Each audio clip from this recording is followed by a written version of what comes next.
DOGE is sweeping through the US government looking to save billions of wasted spending. So why is everyone so upset about funding cuts to USAID? This is Ticker Hotshots. Hello, I'm Aaron Young. Great to be with you. Coming up on the program today, Donald Trump's USAID freeze, the impact, what they're saying right around the world. Also in Australia, Labor's swing causing shock for the state government of Victoria and also for the Prime Minister with an election around the corner. Australian brewery CEO quits amidst a woke backlash. What's happened there? Plus, Donald Trump won't deport Prince Harry, the hilarious reason why. To help break it all down, we're joined by Ticker contributor Ashley Gardner. Great to see you. Great to be back at another big week. Yes, another big week. The USAID freeze initiated by President Trump is causing havoc around the world, with vital programs stalled in several countries. This is the headline from Reuters. Trump's aid freeze sparks mayhem around the world. Now in Ghana and Kenya, essential anti-malaria initiatives are delayed due to a lack of US approvals, while in Haiti, treatment for HIV patients remains on hold. Meanwhile, humanitarian workers in Myanmar describe the situation as chaotic, with many uncertain about the future of US funding. Obviously, this has caused a lot of distress to a lot of countries who are used to the US handing over money, but it is due to restart. It's just at the moment a reset. Is that right? Yeah, look, there are some really interesting questions being raised about the spending priorities of USAID at the moment. Naturally, a lot of what they're doing is quite essential work around the world, but we have seen examples being raised of some very questionable initiatives that really, until now, haven't been given very much scrutiny. Yes, and obviously we've seen Donald Trump go to an election saying the wastage needs to end. When you've got trillions of dollars of debt and you're running at a massive deficit, the obvious point is you have to cut somewhere. Why do you think he started with USAID? Well, it's an easy target for a US politician, particularly a US politician of the more traditional isolationist bent, where spending should, it is their view that spending should occur at home, and you would imagine a lot of his supporters are probably against a single cent being spent outside the country. Now, as you can imagine, it has gained a lot of criticism from the left, particularly the Democrats, obviously. We'll get to some hilarious scenes out the front of the Department of Education in a moment. But Donald Trump, the president, has just done his interview with Fox News' Britt Baer just before the Super Bowl in the United States on Fox News. Take a look. I don't know if it's kickbacks or what's going on, but the people, look, I ran on this, and the people want me to find it. And I've had a great help with Elon Musk, who's been terrific. Bottom line, you say you trust him. Trust Elon? Oh, he's not gaining anything. In fact, I wonder how he can devote the time to it. He's so into it. But I told him to do that. Then I'm going to tell him very soon, like maybe in 24 hours, to go check the Department of Education. He's going to find the same thing. Then I'm going to go to the military. Let's check the military. We're going to find billions, hundreds of billions of dollars of fraud and abuse. And, you know, the people elected me on that. And that is the point. The people elected him to save money. Starting with USAID, though, was going to be highly controversial. The president there speaking about how he's going to instruct Elon Musk within the next 24 hours to head to the Department of Education. Now, there have been chaotic scenes over the weekend at the Department of Education where a security guard stood out the front while congressmen and women were trying to get inside. Some say it's really similar to what we saw on January 6th. Take a look. Look them in the eye. Come on, hold your face up. Look at him. Let him see you. This is him. Look at it. What's your name? Tell us your name. Give me that ID again. Giving you the ID, I showed it to you. So what? I showed you the ID. You do what? I showed you the ID. Could you let me see the ID again? Huh? No. No? Will someone else ask him for the ID? Will you ask him for it? He won't let me see it again. You didn't see it. You didn't see it. They didn't see it. All right, so chaotic scenes there. What did you make of all of this? Oh, it just looks like some bloke standing at the front with his arms crossed. But look, I could imagine that there. That was me trying to get into a nightclub at about 20. Right. You were there. What are you talking about? Look, you can imagine there's some great nervousness in departments like education, but is he really going to take on waste in the military? That is just going to be never ending. And dangerous, right? So they've never passed an audit, at least for a very long time. There's an audit going on at the moment, and Doge is on their way in. I mean, the wasted billions. The issue that I have with all of this, the only question really, it sounds great on paper, but there are a lot of people who work in government who, what are they going to do if they lose their jobs? And what will that do to the unemployment rate? And we can't have people living on the streets. And then also, when you have a look at the Department of Defence, all of that government spending, it's essentially a socialist cause if you think about it, because every state makes something for the US Defence Department. If you cut those things, there's going to be a lot of angry congressmen and senators. Oh yes, look, the warning was issued decades ago by President Eisenhower, who warned of the military-industrial complex. Now, it's not just, we're not just talking about jobs there, we're talking about big corporations. Power. We're talking about real power. And I guess we are waiting for those JFK files to come out. Speaking of, JFK was the last person who decided to take on the heavy institution, the deep state. I mean, as we say, if we want to see what is the deep state that President Trump talks about, you're probably going to find it when you're cutting billions of dollars from the Department of Defense, right? Well, this is, to use the Sir Humphrey quote, it is a courageous individual who takes on that kind of power in the United States. It's also a courageous news presenter who says the two words that I'm about to say: big balls.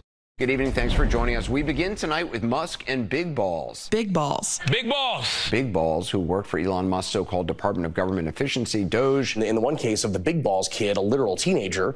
Big Balls online, Big Balls here that Katie's talking about. A 19-year-old that goes by the username Big Balls. So that would be one way that we could refer to him. Young computer whizzes, the aforementioned Big Balls. Because who among us doesn't feel better about big balls in charge of American air traffic control? What on earth is big balls? Oh well, this is not your kind of traditional cardigan-wearing bureaucrat with his pencil going line by line through the budget, but as some. It's a 19-year-old, right?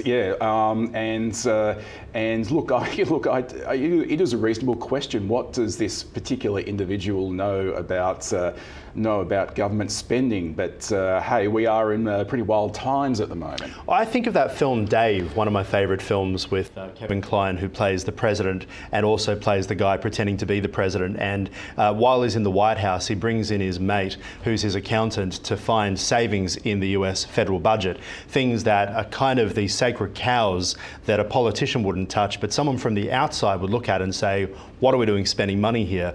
What we're seeing here with outsiders coming in, maybe that's what it takes. I mean, surely if you're doing the same thing and the Pentagon keeps failing their audits, maybe it's not a bad idea to try something new. Oh, absolutely. The principle of having an outside pair of eyes coming in to run over the spending, I think, is a very good thing. Like, for far too long, spending can go unchecked because the only people with sight of it are insiders who don't really question those things. But yeah, look, it's not a particularly fortunate moniker that this individual has. It's created. Well, after years of woke, it's interesting to see the shift to just people saying big balls all the time.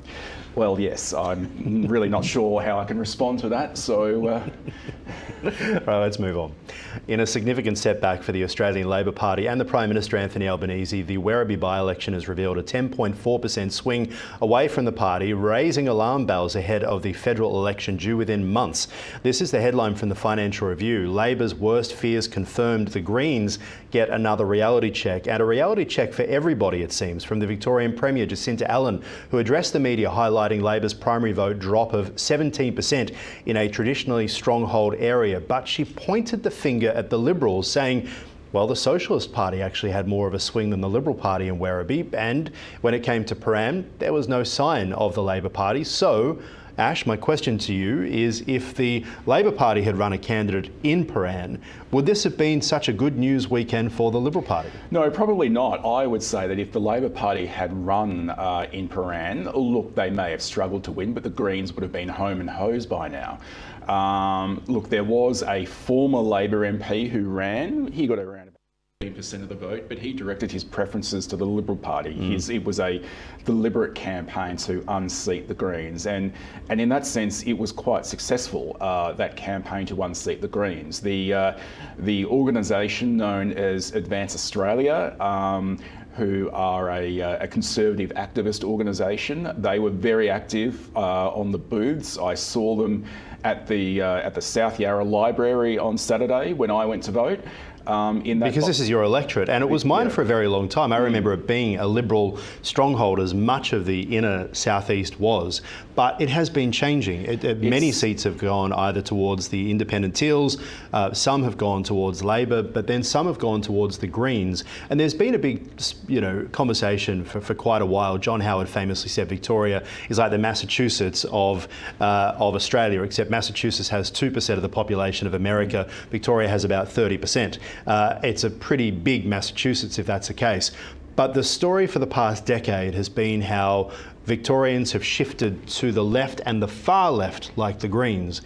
But now they seem to be coming back. Why? Is it because of a bad state government, a stale state government, or is time just simply up? Oh, look, it's a mixture of both, but I think the big factor here, and in fact I would say if there is one person to blame for what happened in Werribee, the big swing, it is a man by the name of Daniel Andrews, the former Premier of Victoria. Now, he has probably been he is undoubtedly the most significant politician coming out of Victoria this century. He held onto the Labor Party with an iron fist. Now, if you're wondering why the Labor Party is struggling so much, just look at the way that Daniel Andrews eliminated all of his internal enemies during his time in power. And they have been left as a husk. And now they're suffering the consequences. All right, let me play devil's advocate on this one. What if I say that the problem with Werribee and with the Labor Party in Victoria in general is that it no longer has a Daniel Andrews to keep the show on the road? You and I have spoken many times about how Victoria is a state that likes a strongman. We think about Henry Bolte, we think about Jeff Kennett. Jeff Kennett ran a party that essentially was hopeless underneath him. He was the leader in the same way that Daniel Andrews was. Is it the case in this state that when the strong leader gets out of the way, the monkeys run the, what do they run? It's not the asylum, that's the inmates. The monkeys run something, and that's what we got. Yeah, I can't quite put my finger on that analogy, but I totally agree. After Dan Andrews left, the whole show fell apart, and that's what's happening. There was a lot of anger, and if you think about how the Labor Party won the state election after one of the world's longest lockdowns, it felt a bit like Stockholm syndrome. But you couldn't argue back because the people had a chance to vote out Daniel Andrews, and they voted him back in with a really strong majority that set them up for the next election. What chance is there for the Victorian coalition to actually defeat Labor at the election at the end of next year? And the swing that we saw of about 10% in Werribee, is that enough for Peter Dutton to move into the Lodge in a couple of months' time? Look, you would have to say that this is, it's been a relatively good weekend for the Liberal Party, but it's not been a massive win in the sense that a lot of that primary vote that fell away from Labor did not transfer over. So there's a lot more work to be done there. The Liberal Party in Victoria has just got a new leader. So look, I've got to say, early signs are pretty good for him in terms of what happened over the weekend. He looked and sounded great, I have to say, compared to what we've seen in the past, where the Liberals of Victoria have this unbelievable ability to put their foot in it just at the perfect time. As Chip Legrand said in The Age recently, they were more interested in who was running the block than getting early release. And now they seem to be focused, and they do seem to look united behind a very telegenic leader. What are your thoughts there? Yeah, look, I think, they have been fighting amongst themselves for nearly 20 years, to be frank. But and so the last time they won, 2010, was a relatively unexpected victory. Now I think they will see that victory is in sight. That will, I think, be a good influence in terms of uniting them. Federal implications. This Werribee, this is Julia Gillard's old seat, so this will no doubt give Labor a bit of a fright. Whether there's going to be a 10% swing against Labor in Victoria at a federal election or a state, that's a big ask. Remember, we are talking about, as you said, the Massachusetts of Australia. All right, one thing that hasn't really been touched on, but you and I have spoken about it in the past, is the fact that Melbourne's West, just like Sydney's West, has a large Muslim population. Given that the Prime Minister, Labor, is somewhat wedged on this issue of Israel at the moment, particularly given Donald Trump announcing that America's about to own Gaza, do you think that that has played any part with what is a very strong demographic there in Werribee, that the people of Werribee are essentially saying, we don't trust Labor at the moment? Look, this may have an impact. I would say if this is going to have an impact in Victoria, it will be in other areas. I'm talking about the North Broadmeadows and so on, and Southeast Dandenong and so on. Werribee to a certain extent, maybe, but I would say that this probably highlights a real missed opportunity for the Liberal Party, and I would say that had they run a different candidate, particularly a candidate of an Indian background, where the Indian community is this guy very lived in Essendon. Yes, he did have previous connections to the electorate, but he does live in Essendon now, which is unfortunate. I think what the problem here is the Liberal Party was caught short. They were not prepared for this, and they didn't have time to do proper due diligence checks amongst other candidates, and we know how that has got them into problems in the past. Hello, Jeff Shaw, if you're watching and still playing the bagpipes there at Frankston RSL. Yeah, exactly. Who remembers Jeff Shaw? I do, because he took over my life for about 4 years, same as yours. All right, let's move on. And the Chief Executive of Australia's Carlton and United Breweries is stepping down following significant public backlash against a recent promotional campaign. This is the story in news.com.au. Carlton and United Breweries' Danny Saloni steps down as Chief Executive Officer. And this is the man we're talking about. The campaign aimed at supporting national parks was heavily criticised online, failed to resonate with outdoor enthusiasts as well. Many vocalised their concerns, alleging it could hinder access to state parks. Why was this an issue? Well, we look at the advertising for Great Northern Beer, and it's people in the outdoors. They're canoeing, they're just enjoying the scenery and so on. It's because they're trying to find a better beer, I assume. Well, I'll come to that, but it's they really orient themselves towards that outdoorsy kind of market of shooting, hunting, fishing, and so on. Now the problem is the mask crowd. Correct. Yeah. Now the problem is national parks. There has been problems with national parks in terms of access for recreational purposes. We see in Western Victoria where for climbers access to climbing in the Grampians is being restricted. So there's a real suspicion amongst the outdoor recreation enthusiasts that the creation of national parks means restriction of access. Well, they can fine you big time if you step off the track. Yeah, so it's exactly. So it's an entirely. And if anyone's ever gone to Werribee Gorge, please tell me where the bloody track is. I can never work it out. It's maybe you could ask the candidate. I don't know, the bloke from Nidri. But anyway, I guess the problem that has occurred at CUB or Asahi is that this great so-called marketing campaign was created. But did anyone else look at it? Now, for a brief period of time, I worked in a corporate affairs job, and one of my responsibilities was to look over the marketing.